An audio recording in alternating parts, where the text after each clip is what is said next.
So in this video, we will talk about the synchronized phasor measurement and the phasor measurement unit.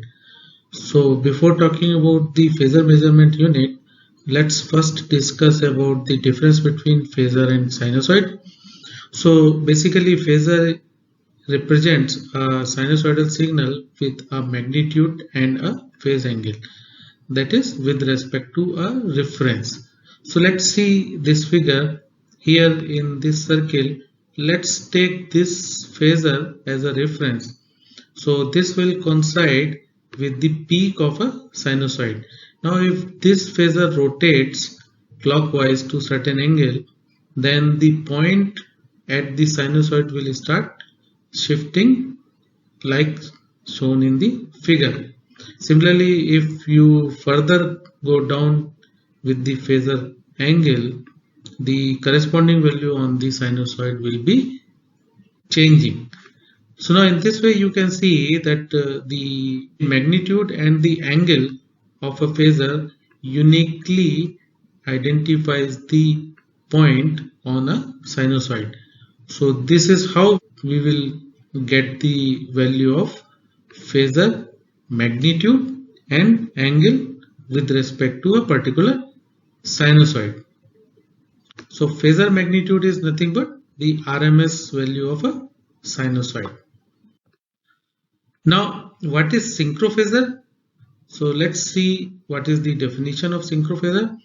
So 1 pps, that is pulse per second. So from satellite we get 1 pulse per second as a time synchronization signal. So 1 pps time signals are obtained from GPS. As shown in the figure below, a phase angle of a sinusoid xt will be taken as 0 degree if the peak of a signal coincides with the universal time clock seconds rollover. So here if you see this figure, the sinusoid which you are seeing in the figure, peak of that sinusoid is coinciding with the 1 pulse per second.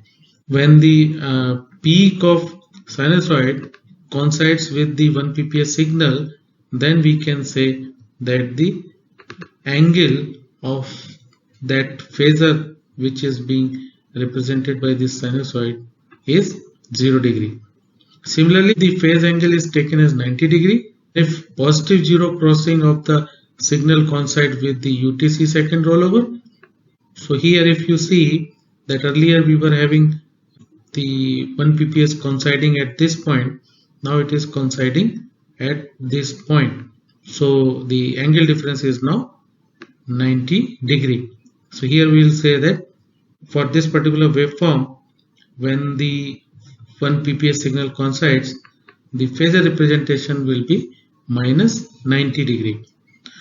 So what you can see from these two figures, that although 1 pps signal will be generated at a particular time for both of the sinusoids, but when it coincides with a particular waveform, you will get the relative angle value of these two sinusoids. Here the angle value of the phasor for this sinusoid which is coinciding at this point for 1 pps is minus 90 degree. When you compare both of them, you can say that this sinusoid is 90 degree out of phase with this sinusoid. So in this way we can get an idea that how this angle relation can be maintained between these two sinusoids. Now let's see how we will define the relationship in terms of phasor values for two different voltage measurements which are coming from two different substations. So here the phasor measurement can be defined as the technology which enables the measurement of a voltage and current phasors with respect to a reference signal which we receive from the satellite clock. So suppose T1, T2, T3, T4 and so on are the instances where we get the pulse from the satellite clock. That means that this pulse per second we are getting from the satellite at these points. So when we sample the data for these two voltage measurements, so V1 and V2 are simply sinusoidal voltages, and when we sample the value, we will get the unique position of the measurement on these two sinusoids. So suppose if we see at point T2, for V2 we have position coinciding here, and for V1 it is coinciding here. Based on that, if we draw a phasor value, so we may say V1 is like this and V2 is this, and then the relative angle difference can be found with the help of the phasor value which you calculate from these two sinusoids. Now how we will do? We will utilize the discrete Fourier transform for finding out the phasor value, which will give us magnitude as well as phase angle with respect to GPS time synchronized pulse as shown in the figure. Now if we extend the same concept to multiple buses of the power system network, what we will get? We will have the better visualization of the power system network, because it helps in getting a snapshot information of the power system. The relative information across all the buses can be stabilized. So if you see this figure, there are 4 buses in the power system, and if the satellite sends pulse at time t is equal to 0, that is 1 pps is coming at this point, and when we sample the voltage sinusoid at all the 4 buses, we can find out the phasor value of all these 4 voltage sinusoids, and we get some angle information as well as the voltage magnitude from the phasor value. And then when we compare the information, we can identify the relative angle values of these voltages. So if you see this may be considered as a reference voltage, and others are defined with respect to this reference phasor.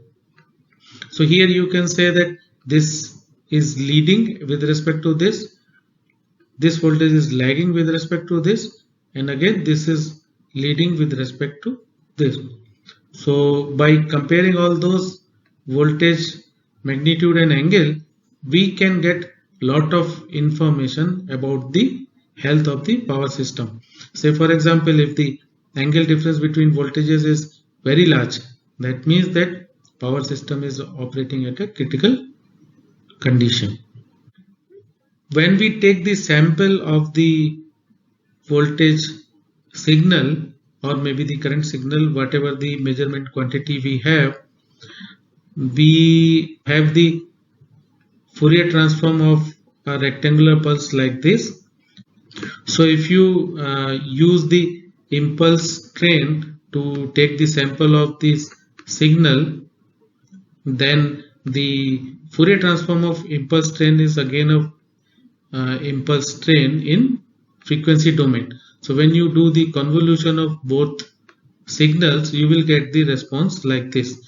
Now if the sampling frequency is large than the twice of the cutoff frequency, the signals will not overlap.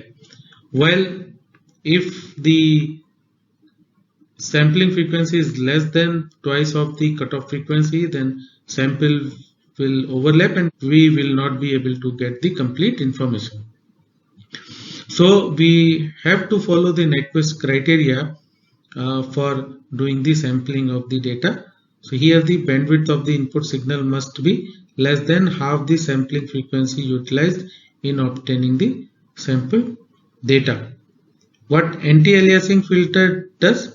Anti-aliasing filter is generally a passive low pass RC filter which band limits the input signal to a value much smaller than the one required for meeting the Nyquist criteria. So we will have the anti-aliasing filter which will make sure that these signals are not overlapping. Now let us see the architecture of the phasor measurement unit. So measurement we get from the field, and we use the instrument transformers, voltage or current transformers to get the measurements. We use anti-aliasing filter. We have just not discussed that why we require anti-aliasing filter.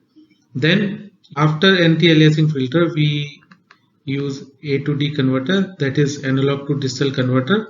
Here the GPS receiver will take 1 pps signal from the satellite, and using phase locked oscillator we will generate the impulse train at a certain frequency, which will convert the analog data into a digital format.